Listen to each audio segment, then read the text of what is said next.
तर आज आपण बनवणार आहोत दुधीचे पराठे. तर मी इथे काय केलेलं आहे, दुधी छान असा किसून घेतला, त्याला फोडणी दिलेली आहे.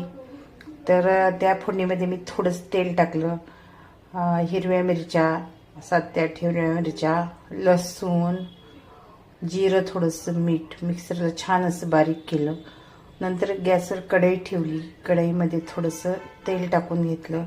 तेलामध्ये तेल गरम झाल्यानंतर थोडासा हिंग टाकून घेतला आणि त्याच्यानंतर जो किसलेला दुधी होता, आधी वाटण टाकलं, नंतर जो किसलेला दुधी होता तो टाकला, थोडीशी हळद टाकली आणि छान असं थोडंसं शिजू दिलं. आता मी काय करणार आहे, त्याच्यामध्ये कोथिंबीर कट. तर आता आपण इथे एका परातीमध्ये जे फोडणी देऊन घेतलेला आहे दुधी, तो घालून घेतला. आता आपण याच्यावर थोडीशी कोथिंबीर घालून घेऊया.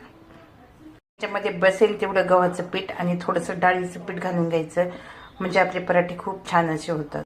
तर हे पीठ छान असं आता आपण मळून घेऊया. आता तुम्ही पाहू शकता आपलं खूप छान असं पीठ मळून झालेलं आहे. तर आता आपण पराठे लाटून घेऊया. तर आता आपण पोळपाट घेतलेला आहे, पीठ आहे, कोरडं पीठ आहे, तेल आहे. तर आता आपण पराठा लाटून घेऊया. तर आपला पराठा छान असं लाटून झाला आहे. मी तव्यावर टाकते. तर आपला पराठा तव्यावर टाकलेला आहे. तर मस्त खमंग असा आपण आता हा पराठा भाजून घेणार आहोत. डायरेक्ट भाजल्यानंतरच आता मी तुम्हाला दाखवते. आता हा जो पराठा आहे तो आता आपण पलटी करून घेऊया. तर हा पराठा आपण भाजल्यानंतर पाहूया. आता तर आपला पराठा छान असा कुरकुरीत भाजलेला आहे. मी थोडंसं तेल लावलेलं आहे. तुम्हाला खायचं असेल ताबडतोब गरम गरम तर तुम्ही तूपही लावून खाऊ शकता. तर हा मी आता काढून घेते हा पराठा. तर हा पराठा मी टोपल्यामध्ये काढून घेतलेला आहे. तर आता मी असे सर्व पराठे करून घेते.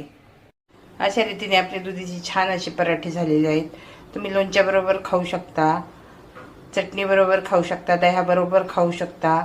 तर खूप छान असे हे पराठे लागतात.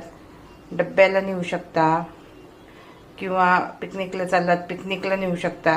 संध्याकाळी जेवणाचा कंटाळा आला असेल तर त्याच्यासाठी तुम्ही साधा आणि सोपं पराठे बनवू शकता. तर अशा रीतीने आपले पराठे बनवून झालेले आहेत.